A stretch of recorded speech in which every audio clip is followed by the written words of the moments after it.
What I love about what's happening in the industry is Hollywood is running out of ideas, and they're increasingly turning to the continent, which says to me there's a space for us, all of us, creatives, writers, the full chain, top to bottom, and that's an exciting time. So I think, the more stuff we can create, make the mistakes fast so we can learn, and we have to just keep putting stuff out there. That's so true. Because when you're lucky, you'll get a Disney that will quickly come and partner with you, and that's great.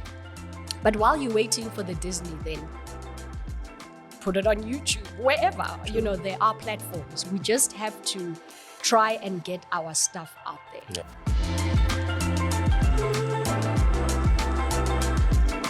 Welcome to the Film Biz Show, a show where we talk about the business of film, both locally and internationally. My name is Marcus Mabusela. Firstly, we'd like to thank you for joining us on this journey, which has been both exciting and informative. And if it's your first time tuning in, please do click on the subscribe button and like. Today, we have one powerhouse of a woman. We have the privilege of welcoming a true luminary of the South African entertainment business. She's a multi-talented actress, a producer, and a visionary entrepreneur with over 2 decades of experience. She's the co-owner of Sorele Media, a 100% Black-owned female company that's making waves in film and television production, communications, and marketing, with numerous accolades to her name, including a SAFTA win. She's also an author who's making an impact with her creative storytelling. Please join me in giving a very warm podcast welcome to the incredible Salamina Mosese. Welcome. Thank you. Thanks for having me. Yeah. So today we've got like a copy of your book, and I had to ask for a special copy in the morning, send you a text. I mean, this is so exciting. Well done. Thank you. I've been checking it out on social media with the tours that you've been doing. It's very exciting. What inspired this, Sal? Disaster at Gogo's Plaza. So I was writing during lockdown. Yeah. And I think, look, it released, it's literally a year now. So July 2022 was when we officially released it in bookstores, etc. But I think the journey as a parent to a young Black girl, and as somebody who also grew up in the entertainment space, the kind of content that my kids consume is important to me. True.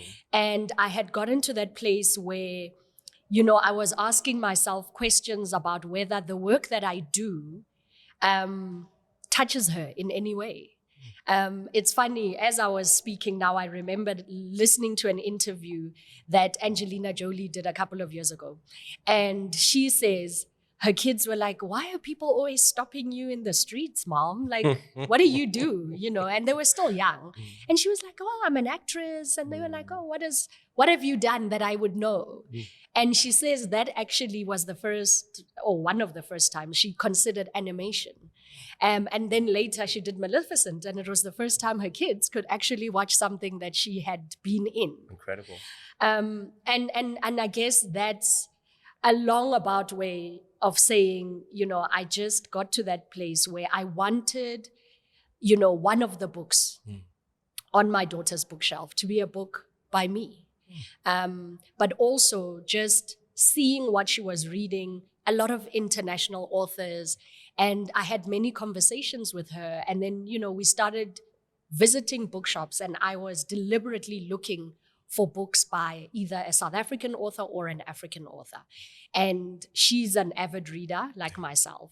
So she finished those books very quickly. And then I realized, there's actually very few, especially chapter books.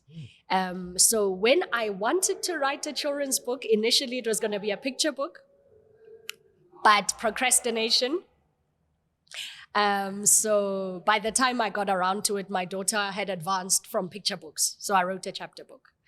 And it was a book that I wanted her to read. But how did you get her into books in the first place? Because parents struggle with that a lot. I think it's a lot of modeling, Okay. right? So yes, parents do struggle, and I think for me is you're an actor, Yeah. right? I remember one of my favorite teachers at school would always, like, the way she read books made me want to. It's almost like I wanted to see, am I going to hear it the way she read it, you know? So I guess that was also the artist in me growing as a kid. So I loved reading. And then when she was at an age where there was understanding, and even just before, I just started reading books and I'd make different voices and she'd enjoy it. So I guess, you know, that's also where parents have a role to play. You know, we can't just leave it to educators to be the ones reading to our kids and then encouraging them to read. And because she always saw me reading, then she would be like, oh, I want a book. And I would, you know, look for books and I would notice which ones she enjoyed more, etc. So it was a process of a couple of years. That's all. But we used to read to her every night. And she's lucky, she's got 2 actor parents. So reading time is fun time. We change our voices, we act, we perform. And she just loved books since then. So I'm sure you see a bit of you at that age in her, right? Yeah. Yeah. So when did it actually click for you as a child that this is something that you want to go for? What actually happened?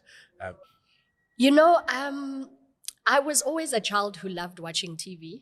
I didn't, for some reason, of my siblings, I wasn't the one who wanted to be on TV in front of the camera. I actually was more fascinated with who's telling these people what to say? Wow. Who's telling them where to go, where to stand? And I didn't know what that was called at the time. So my mom, you know, she saw an advert for a kids agency opening up in Midrand, which is where I grew up. And she just wanted to keep us busy during school holidays so that we are not always out in the streets. Because we used to take our bikes and ride, and we'd be Tembisa from Olifants. It's dangerous. We're crossing main roads. So I think she was just like, let's keep these kids out of the street. So we joined this agency, and it so happened that Soul Buddies was, I think our first audition was like a commercial. And I was just like, whoa. Obviously. Okay. Any training? No training? No training, nothing. Sure. And then second audition was Soul Buddies. And that's the job that started it for me in the industry. Goodness. And even there, it was my brother who was invited to the audition.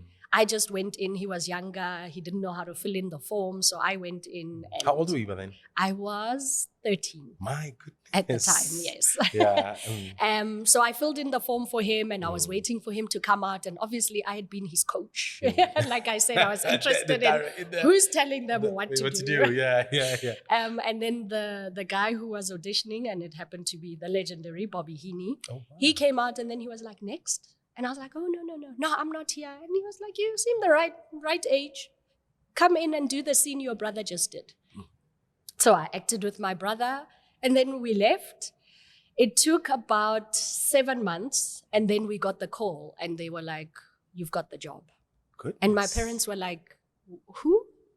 Salamina. And they were like, but she didn't audition. And then I was like, oh, actually. I did. I did on that day. And that's how it started, you know. So Soul Buddies was the first thing. And I didn't plan for it. It sort of chose me, I'd like to say. And after that, you know, crazy happened and I started presenting and so on and so on. But it was one of those industries that, you know, my parents say it helped me come out of my shell. I was a very shy child, control freak, quietly, always maneuvering my brothers and sisters. But when we were out and about, I was always hiding behind my mom's skirt and all of that. So it's just crazy that I'm the one who ended up in the industry. It's funny how, actors are usually more introverted than people think. Yeah. Eh? People would assume that you're this huge extrovert and you in fact using the acting as a form of coming out of your skin. It's exactly that. I think a lot of actors who are introverted, what we pull from is how many times we've sat and observed people. I know, like, when Abomzala came, it was the first time I'd done a comedy. But I grew up in Limpopo. And that character that I was playing, this lady with the toque and the berete, So long far away skirt, from you. right? But Yeah. I pulled from all those. I used to walk from school back to my grandmother's house, and I'd see these ladies on this side of the fence, the other one is there, and they're shouting. And I used all of that. those little things that I had observed as a kid, and I breathed it into that character, and it was the most fun I've ever You did a had. phenomenal job Thank there. you. Phenomenal.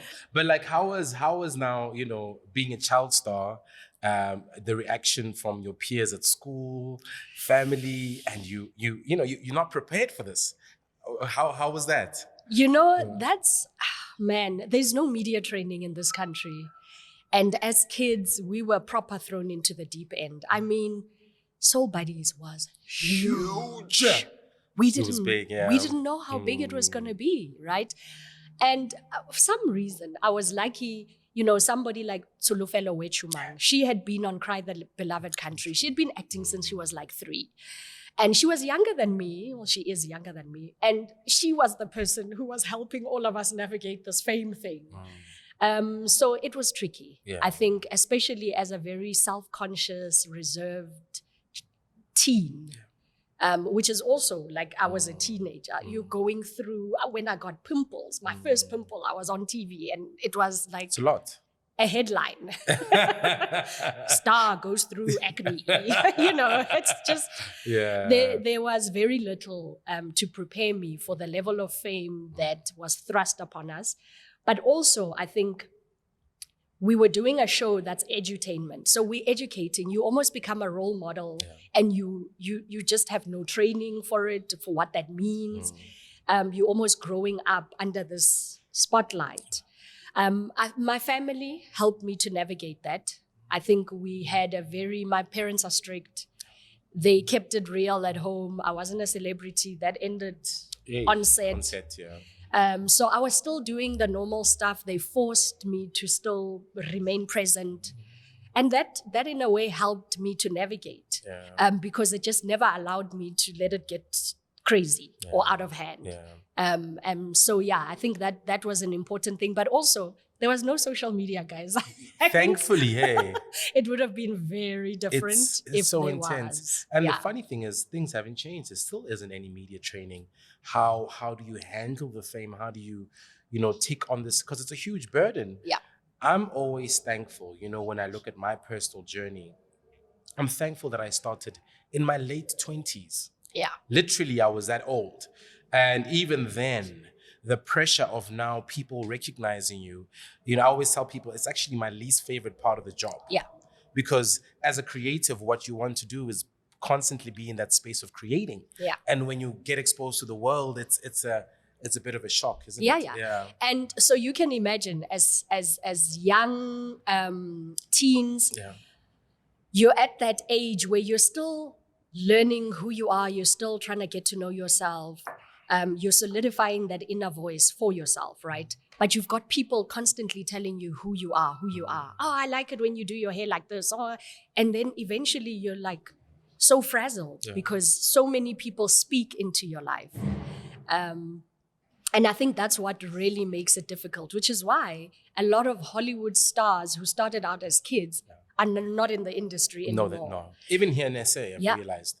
Even here in SA. Yeah. So I think it's a very delicate balance. I think the more that you can find spaces where you plug out, the better it is. I mean, this is also a big part of the reason I don't want our kids in the industry. Very interesting. But I'm also starting to see that they are naturally, there's something there. Our oldest, Dumi, she's already showing all the signs. How old is she? She's 12. Okay. So, for us, it's just having conversations around how do we safely introduce it if we ever will. I think it's one of those where we are at the moment is she'll ask for it. We'll know when the right time is. But it's a tricky balance. For me, I think it was the pain of growing up and being in an environment where you feel you don't belong.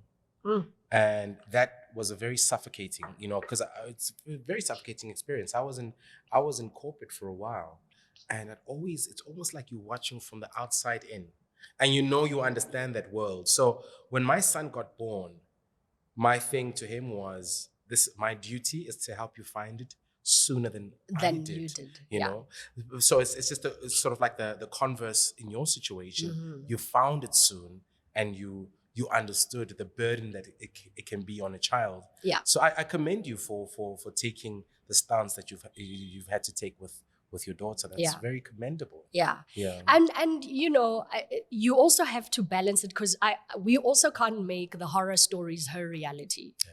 Right. So I guess for us now as parents, it's just to constantly be getting to know your child. I'll give you an example. Sometimes I'll audition for, especially the voice stuff, because that always feels safer for me. Yeah. So there was one, I got a brief, I auditioned, I sent a voice, and she was reading as the other voice because that's how they wanted it. And while she was doing it, I was like, you are actually pretty good. So I sent a voice note to my agent. I said, I'm sending you 2 tapes. One is my daughter. She doesn't have an agent. She's not in the industry, but I'm hearing something. You'll tell me if I'm wrong. She sent it on, and my daughter got the job, not me. My goodness. So- Like it's exactly what happened when you were a kid, isn't it? So you're helping your family member, and the more things change. So she likes to say to me, because she also inspired this book. In fact, I sent her picture, a photo of her, to the illustrator when I was writing Disaster at Gogo's Paza. And the main character in that book is Tumi, and that's our daughter's name, Dumelo. Interesting. Yes. So she likes to say, Mommy, I'm the most famous unknown kid in South Africa. That's for sure. Because now she's voiced a Disney character and she's a character in a book. Man, So she's going places. But how's the journey been of the book? I've been seeing a lot of work that you're putting in on social media with schools, touching young people's lives. How's that experience been? When I wrote the book, I didn't realize it was going to be a published book. So I was studying. Because I had always said, I should write a children's book. When I wanted to start, I didn't feel like I knew what I was doing. So I enrolled for a short writing course, and this was the assignment. Each module, I had to turn in a chapter. And by the end, I'd done 10 modules, 10 chapters. And then the lecturer wrote me an email after she graded my final submission, and she said, Salamina, of all my students, this book is ready to publish. And I was like, no, and I asked her, what does that mean? So what must I do? And she said, no, send an email, you have to pitch it. And I was like, oh, okay. Then I Googled how to pitch a book to a publisher. Is that easy? Yeah. So I remember getting an email back from the publisher. It was like an auto response that said, I've gone on maternity leave. If it's urgent, call my office. If it's not, So in my mind, I was like, it's a sign. So I let it go. And then a week after I sent the email, I got an email. Oh my word, Salamina, I read this book. I can't wait to go back to work. And I was just like, wait, maternity leave lady. Oh, okay. And she said, no, there's something here, but no promises. When I get back to work, I'll let you know. And then 8 months later, I got a call and she said, my team wants in. Please don't tell me you've given it to anyone else. I was just like, dude, I didn't realize this was going to be a book. So you are lucky. You're the first. And that's how it happened. My gosh. So it's been a learning curve. I think because I didn't overthink it, in a way, it's just sort of happened for itself. And to go back to what you were asking about the schools. So obviously, as a parent, for me, understanding reading is important. A lot of the stuff that I now do is because of books I read even 6-7 years ago. So for me, it's like just an easy way to keep yourself up to date, current, interested. I read for fun. Other people read only to learn. I combine the two, but I enjoy more novels, actually. So I'm always just reading fluffy stuff, but it keeps me creative. It keeps me excited. It takes the stress away, you know, anxiety, all of that. So for me, it's really just to encourage children to love reading. It doesn't matter what books they're reading, just read, read, read. So the school tours are actually the most fun part of this process because kids are so honest. You know, I get to a school and I read a chapter, and then I usually say to the kids, so do you guys think I should carry on writing? And sometimes they're like, no. And I love that. And then I ask them, why? Oh, I don't like what he did. And I just love how honest and raw and naive children are. But also the response has been incredible. Usually I say I'll tell them what the book is about. And then I'll ask them, do you think that's interesting? And they're like, no. And then I'm like, okay, well, can I try and convince you that it's interesting? And then they're like, okay. And then I read one chapter and then they're like, read some more. I'm like, you see? So I always say to the kids that I meet, because some will always say, I don't enjoy reading books. You know, I don't believe there's anyone who doesn't like to read. I think you just haven't found the right book for you. Sure. So I always challenge them, especially the ones who say, nah, reading is not my thing. Just, if you enjoy cars, if you enjoy gaming, now there's even books about gaming. Yeah. You know, so that space is growing. I think it's just language and the written word will always be important. You know, even growing up, you're going to pitch ideas. Whether you're a coder, you're going to have to put together a document and meet investors and reading opens up just new worlds for you. And it'll always be important. It sure does. I mean, have you considered now that it's clearly, you know, your audience base really loves the book. I mean, have you considered maybe jumping into animation? What are your thoughts around that? I mean, I'm a film producer, right? And I grew up on kids' TV. You know, we were the presenters for like Dragon Ball Z and Teletubbies. And so obviously animation has been living rent-free in my mind for years. Even as a parent, I sit down and I watch the stuff my kids watch. And I watch attentively because I've been trying to figure out how Hollywood has gotten it right. Because now, if you think about it, we are competing for eyeballs across the board. And now children's entertainment is that space. Sure. There's so much out there. Not all of it good. And I mean good in terms of what is it teaching our children? Yeah.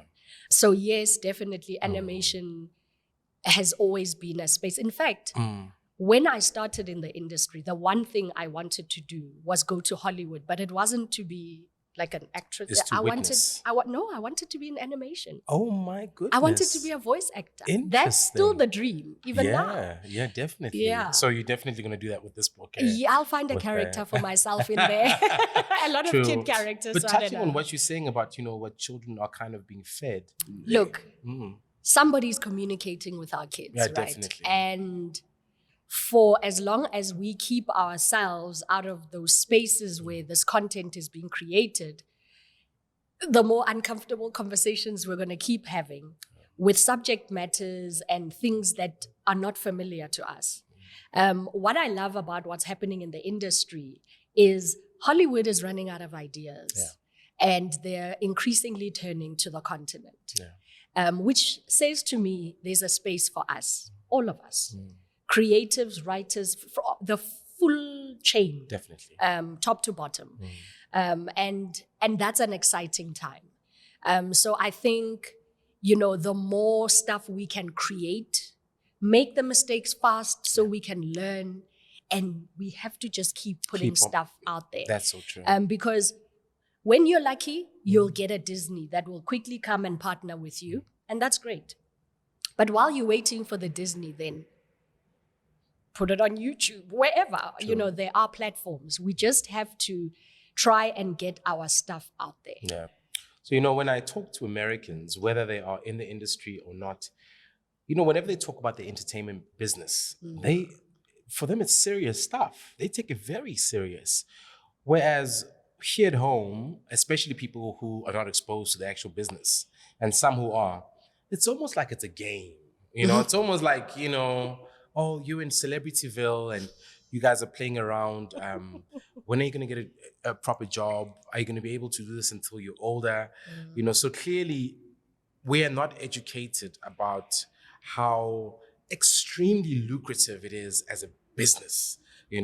What made you transition from a child star into an actress, powerful actress in your own right, I must say, to now saying, now I want to take the wheel and drive it from behind the camera? How did that transition actually happen? So it was very gradual. The funny thing about Sorele Media, when we started, we actually registered the business in university, Stefina and myself. Goodness. But which varsity did you go to? I went to Rao. You, UJ. When it was still called Rao? Yes. Okay, it's a few years ago, guys. Yes. Don't worry. Yeah. But we were still talent in front of camera. And we just weren't ready, I think, for the entrepreneurship thing. I think it took a few years, right? And by the time we were both ready, it came out of all the conversations that we were having. In a way, we were frustrated as performers. Sometimes you felt like the directors or the producers don't get you. And we were having silly arguments about, Wanyana Hatsuwa, are you wearing a duke or not? No, it doesn't work for the character. No, this is how, Black women will see this and know this is realistic, right? So all those just little conversations. But also, it was, I was now a mom. I think Dumi was about 1. And I asked Steph once and I said, I've been in the industry, I think at the time it was probably 15 years. And I felt like I have nothing to show for it but a good Google search. Legacy. Financial. Yeah. What has it all been for is what I asked. And for us, the only thing that made sense was we have to own the stuff we are making. As an actress, I come on set, I'm there for a few, and then by the time the show even airs, that money is finished. It's done. And it just felt like this living hand to mouth was cool when we were young, but now it was like we were having serious conversations about generational wealth. Even before we get to wealth, it's just like, if I get sick, and then I did, right? I had a stroke on set. My goodness. On a soapy, we are shooting. It was, I think, a Wednesday. And no, actually, it was a Thursday, right? And I left. I went to hospital. On Saturday, the producer phoned my husband. Is Salamina coming back to work? Oh, my goodness. When is she coming back to work? She needs to finish her block. And I just remember being in hospital thinking, you see, I'm not at work. I'm not physically on set. And actually, I must go back to work because 1, if they write me out, that's it. I'm replaced. And 2, we probably have 2 months of my salary. And then it's going to be like, what's happening? And that was a wake-up call for me. So then the conversation around, if we have a company, at the very least, I can leave my child or our children, whatever it is that we have managed in terms of assets and. And that's really how that transition came about. It was uncomfortable. It was desperate. It was scary. And for both of us in different ways, for Steph and myself. And that's when we got to that ownership conversation. And the only way we knew how to do that, we looked at Hollywood, and we were just like, Hollywood is just spending too much money. And then we just thought, with the few rands and cents that we have, let's shoot a movie. Let's try, right? And that's what we did. And completely made ourselves broke. After that, we had to lay everyone off because by then we had staff and all of that. And then, but we had this product and we're like, okay, now what? Any backup? Did you get any investments or completely from your own pocket? The first film. I know that stress. Right. Yeah. So then we were lucky to get it licensed. Fantastic. And we didn't in fact, I think we made back exactly what we spent. Well done. Which is not profit, right? But it's good. We didn't owe anyone. Yes. And we liked that. So we were like, how do we replicate that? And we had been to a couple of industry events. And one thing that we do very well as South Africans is complain. Yeah. And we were part of the complainers, right? And I just remember one day we were like, we're always complaining about, there's not enough funding, but we've actually never applied. And then we laughed at ourselves because we're like, we fell into that complaining thing. True. So then we're like, let's try. We applied for funding, and that's how Baby Mamas was made. Oh. It was under the Black Filmmakers Fund, Emerging Black Filmmakers Fund, which is a DTI, IDC, and NFVF fund, right? And it's not huge money, but it was, 5 times more than the budget of the film that we had shot with our own money, right? And it helped us because then we understood painfully the business of film. Because you borrow money that you must pay back. And we were like, but it helped because then we had to think each time we are conceptualizing or either you must know who your target market is and where you're going to find them. Yeah. And that goes to the business of our industry. And, it's still a learning curve because every film also opens you up to its own kind of business model, so to speak. But at least we started those conversations of educating ourselves about how do we make money off the stuff we create. Brilliant. But why did you guys it seems as if you've made a deliberate choice to go into films as opposed to TV. Yeah. Why that choice?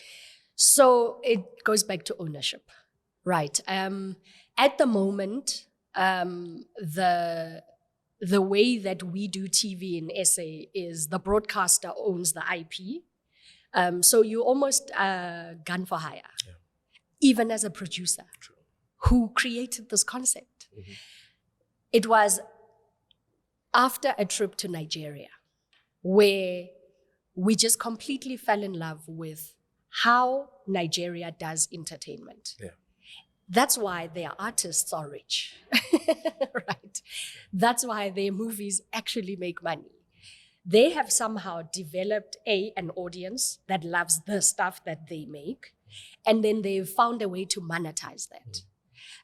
So I personally didn't want to go back to that thing that scared me of I've done all these things, I've been on all these shows, but I actually don't own any of that. So I'm not eating from any of that pie, minus when you're in production, they give you a budget, you shoot, and then you.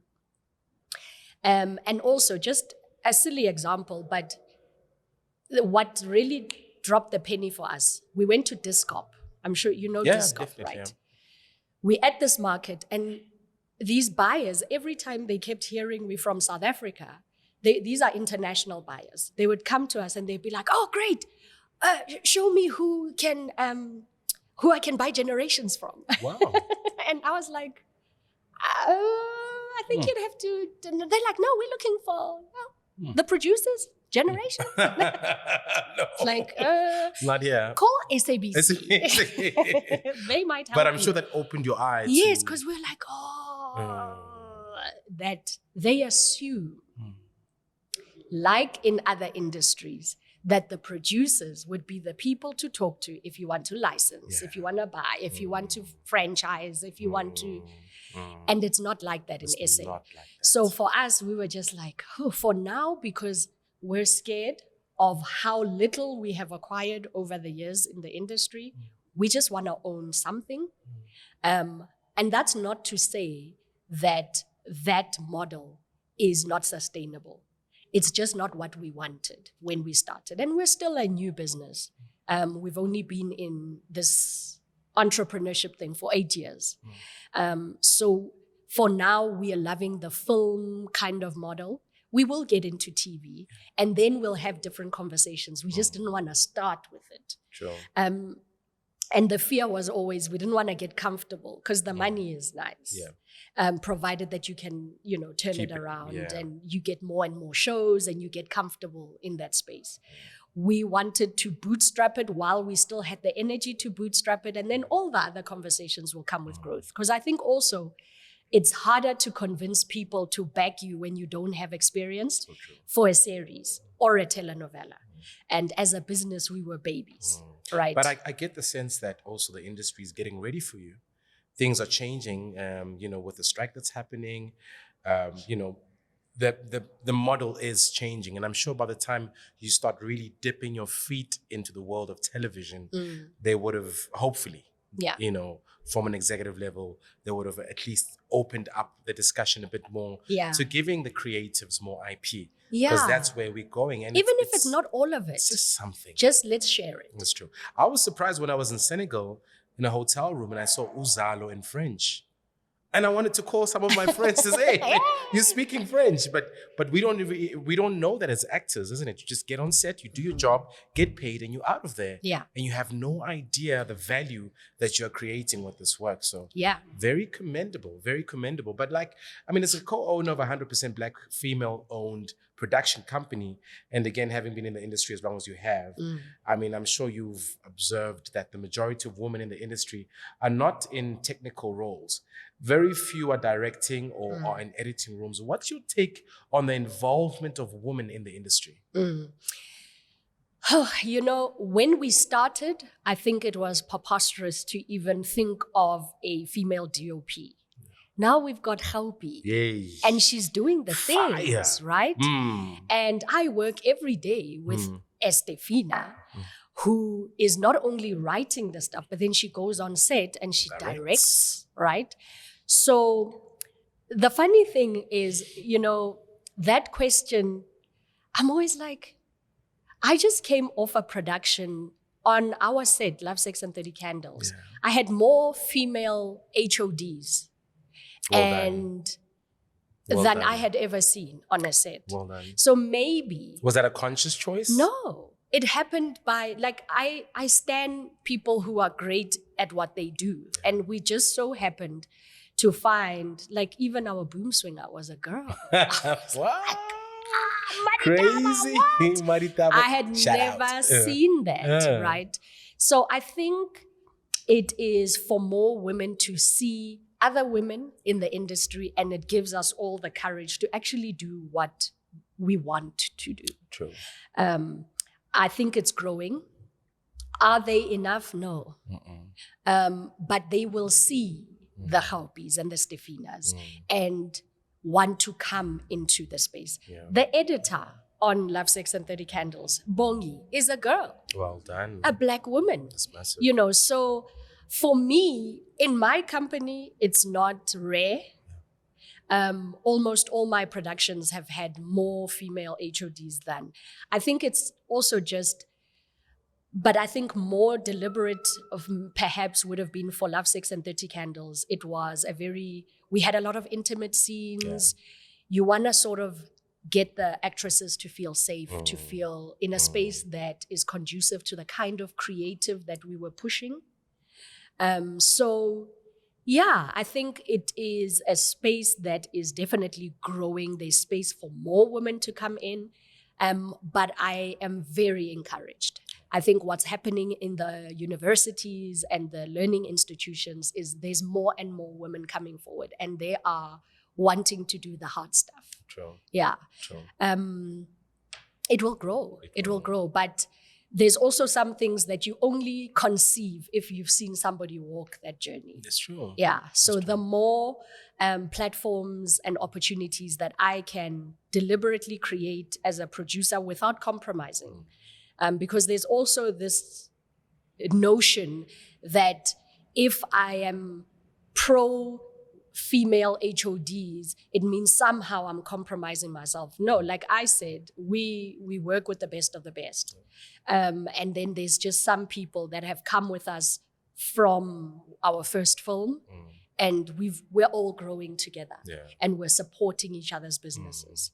I love the leadership role that you actually are assuming and taking. A lot of people are afraid to kind of step into that, and you've done that at a relatively young age. That's really phenomenal. Who are the women that you've seen in your journey in the space that you've said, this is someone that I would like to model? I think there are so many, and so many in different ways. Like when I think of the empire building aspirations that I have, you think of Shondaland, so there's a lot of international examples, obviously, because for the longest time, our industry didn't have a lot of people that looked like us who were in the driving seat. We've seen a lot of them in the different departments, but we didn't necessarily own the companies, the IP, the shows, etc. And that's changed over the years. But, women like Shonda Rhimes, the Oprah Winfreys, the Ava DuVernay, as a producer, I love what she's about. And I realized when she said she deliberately works with female directors that I had been doing it, I just didn't realize we were, But I think it's also really difficult sometimes as young people just to get into the room. So if I can make it easier for somebody else and just shorten the time it would take for them to get in, then I'm glad to be the person to do it. That's really phenomenal, man. I mean, really, really phenomenal. I know that one of the films you've done, and the recent one that's out, Love, Sex, and 30 Candles, round of applause. Thank you. It was adapted from the book, The 30th Candle by Angela Makolwa. Now we've had the series, The Wife, which is also adapted from the book, from a book. Do you feel there's a value in marrying the two mediums of film and books, or any other medium out there, to create new films and shows? Or what do you think in terms of, kind of putting together two forms to, in order to create something? How has this experience been with Love, Sex, and 30 Candles? So with Love, Sex, and 30 Candles, we were brought in as the production house to bring the vision to life. But our co-producers were the ones who acquired the rights from Angela and her team. And what excited us was the subject of this turning 30, because we remember being young women. This milestone is here, and all the questions that it brings up, even for us, it brought up for us, and what it would, do for the young 30-somethings coming up, right? So that was exciting. I think it is exciting to see that, because we have some of the best writers in the world, on the continent, right? And it's great that now people are waking up to how talented our writers are, and we playing in this, film, TV space. That it's a marriage that should have happened a long time ago. Yeah. And it was exciting to see The Wife and how well received it was. But even happiness is a 4-letter word, came from a book. That was nice to see it explored in film. And a lot of the people who had read the book then came to check out the film. And it's been happening all over the world. So I'm glad that it's finally the turn for South African writers to see their babies come to life. Obviously, we made a lot of changes to the book, etc. But that's it. The essence of it was still from Angela's book. And it was a fun experience. Adapting is not easy. So it's a skill on its own. But it's great to see that even our screenwriters will now have to be challenged to, bring characters from book and see how that translates onto the film or TV medium. So now, did you invite Angela in the room as the screenwriters were kind of penning it? How did it work out? So I think we were too scared. Okay, yes, I'm assuming, yeah. You don't know how precious they are going to be. I think just understanding also how it works with film directors and stuff. It's also the vision of the director that must come when we are making film, because not everything perfectly translates from book to film. I think over the years, you would have heard, even with Hollywood, there's people who always be like, I preferred the book. The book was better. It's very rare where People were you'll like- hear people saying the Yeah. film was better than the book. So it's True. always tricky, Yeah. But I think it's great. We still have to experiment. The more you do something, the more we'll hone it. We iron out the kinks. We'll get better at it. Angela, we invited her on set while we were still shooting. Okay. That was interesting. But she was very happy. She liked who we cast. She liked how Steph was, directing the performers. Lovely. She liked our take on certain scenes that we had changed a little bit from the book. So she genuinely thought the process was, for her, I think she appreciated our voice as well. And then we also had her at the screening, and she loved hearing her book and then hearing the audience react to it. Because as a writer, your book is out there. Yes, people will send you messages, I loved the book. But, watching it come to life and then hearing the response was also very pleasant for her. That's very special. Yeah. So now, as a producer, what would you say, in your opinion, is the state of South African film and television industry? I think we've come from being a very TV broadcaster heavy industry to exciting times. Yeah. And I say that with inverted commas because it's almost like we need to just think differently, because now our stuff is traveling more because of the streamers that are now in the game. So I think what South Africa has been doing very well, and for a few years, is we make fantastic TV. What I would like to see change is how that trickles down into the business. We need to have a proper star system. We need to have better crew rates. We need to have better budgets, all of it. Working conditions, But I am encouraged. Yeah. I am encouraged just because the world is watching. And that says to us, there's enough work for all of us. True. There's a space for all of us to be deliberate even about what we're putting out there. And that always raises the standard. So I'm never embarrassed when we're at different markets and film festivals to say I'm from South Africa. Because I've seen what people react. Oh, really? What do you do? Oh, do you know? Do you know? Do you know? And that's great, because it says that we are players in the game and we can do it better. I also just want to say, we're still very lucky to have funds that the government is providing us. As filmmakers on the continent, because our other brothers and sisters on the continent don't have the DTI, the IDC. And frustrating as some of these funding bodies can be, at least we have them, because what it does is it gave us a chance to come into the industry as new players because they were supporting us as Black, young, emerging filmmakers. So, just a word of encouragement is, there isn't a lot to go around. But keep applying, keep trying, just so that you get a chance to actually put something out. And then it opens your world up and it gets your name out there, and you at least have one calling card. So generally, I think the state of the South African industry is it's growing. Fantastic. That really is fantastic. Now we're moving to the next segment of our show, which is game time. Oh. Yeah, no, we're going to play a game that we call Fill in the Blanks.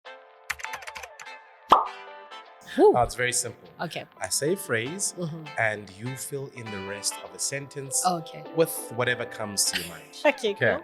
Go. Yes. Question number 1. I love South African stories because... They communicate our heritage. They say to the world, we matter. And it gives us a chance to change the narrative and tell it from our point of view. Wonderful. Paragraph. Wonderful. That's what we need. Okay, so if I wasn't in this industry, I'd be... I would be, you're taking me back to all the little dreams I had. I would be a psychologist. I think it'd be a great one. Or a teacher. Okay. I wanted to do both. Yeah, I think you'd be really good at those, eh? You've got a very nurturing kind of sense about you. Yeah, when someone is with you, you really feel... I remember when we were still working in Sierra Leone together, and you were friends with my childhood friend. She was like my older sister too. We still are very close, our families. Yeah. And you guys will huddle up, and talk. I just wanted to be around you guys. Oh, really? Because I felt like I was with my older sisters, and I didn't care what we talked. I just felt like I was still at school break, So there's something about you, I must say. You are a nurturer, and Thank you. Yeah, wonderful. Okay, so if James Bond were South African, he'd be best played by... This one is obvious. Yeah. Hausa. Hey! Some nepotism. You know what I'm saying? That's the way. But no, for real though. Like, I've seen him with his shirt off, and I'm like, hey, I gotta work hard. He's the guy, man. Okay, my dream South African icon to portray on screen is... Wow. It can't be any of our singers because I can't sing. And that's a difficult one. I've got someone in mind. I'm floored. I'm not going to mention her. You're cheeky. I actually have no idea. You have floored me. I don't know. Well, South Africa, there's someone I have in mind, and we're working on it, so you'll see it very soon. Yeah. Okay. My dream South African television reboot is... I wish these questions were for me. Yeah. There's so many. Hey, but probably Matswakabeli. Wow. Yeah. Wow, that's a classic. I never even thought about that. I just remember as a child watching it. It was fun times because it's obviously those shows you watch as a family. And Matswakabeli. Yes. Hey, for me, it would definitely be Dynamite Deep with Dudes. Like, we don't have shows like that anymore.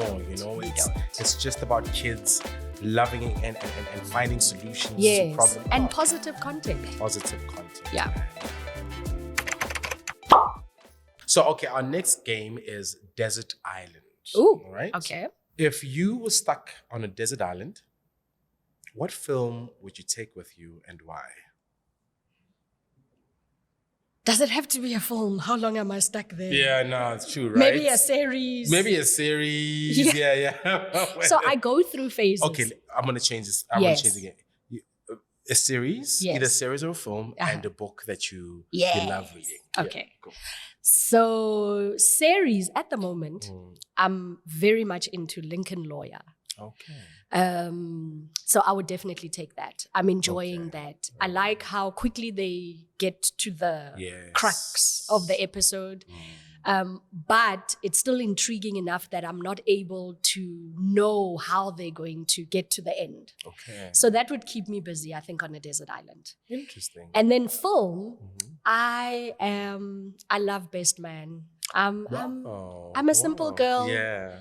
My rom-coms, my ensemble cast, I love Best Man. Yeah. So I would take that. Yeah. I've watched it so many times. I'm word for word with the actors, but it's just one of those that doesn't get old for me. Yeah. Similar to the work you produce as well, eh? True. Yeah. Right. I like to produce the kind of stuff I enjoy watching. Yeah. And then book. I feel like Iyanla van Zandt, one of her books. Yes. It would need to be something that will inspire me. I'm guessing on this island, I'm alone. I need just a little bit of a pick-me-up. So those are my choices. That's wonderful. Okay, now lastly, yes. If your story were to be turned into a South African film, what genre would it be? And who would play the lead role? It would be a thriller. A thriller. I mean, guys, this industry, it's a roller coaster. We've seen things, eh? Wow. We get on phone calls and I'm like, Sal, are you serious? That happened? No, right? Yeah. Okay, but to really answer your question, it would be a drama. Okay. I think there's enough good, bad mixture, the dramatic, all of that. So it would be a drama.